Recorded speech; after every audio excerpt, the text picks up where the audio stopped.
right. And what do you find for each person? Do you think it's different for the quickest or the best way to build muscle? Just generally, is it per person you see it, or what do you find as far as like reps, maybe, or weight, or what do you like Okay. to advise people when they want to build muscle? We'll talk about losing weight in a minute, but Well, one of the things to look at, um, we look at it in a manner of resistance training. You're trying to overcome a load, right? And whether it's for 10 repetitions, now studies are saying from 5 reps to 50 reps. Before, everybody was this 8 and 12, and there's so much research going on now. Even at 50 repetitions, you can actually put muscle on. Unfortunately, the person is not necessarily at they don't have a real good concept of excellent form when you're taking it to when you're maximizing muscle fatigue in a workout.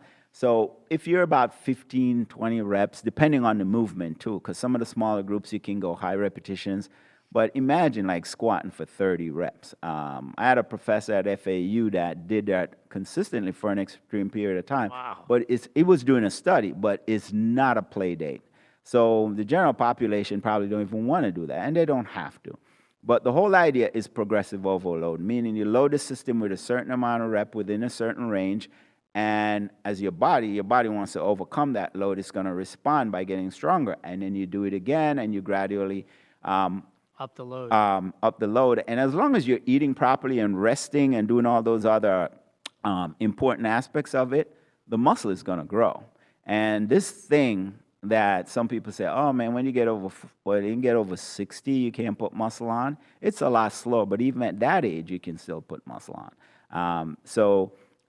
The whole idea is to develop a program or have a program developed for the individual that covers the entire body. And, whether the person does it, like I said, the bare minimum twice per week, because there's very efficient ways to train. Or they do it 3 times per week, or, some people do it more. It's not necessarily, the key thing is not to overdo it to a point where it has a negative impact on the body, but they will put on muscle. Now, if they keep doing all of that and they're not eating properly, they're not going to see the response, because the fuel is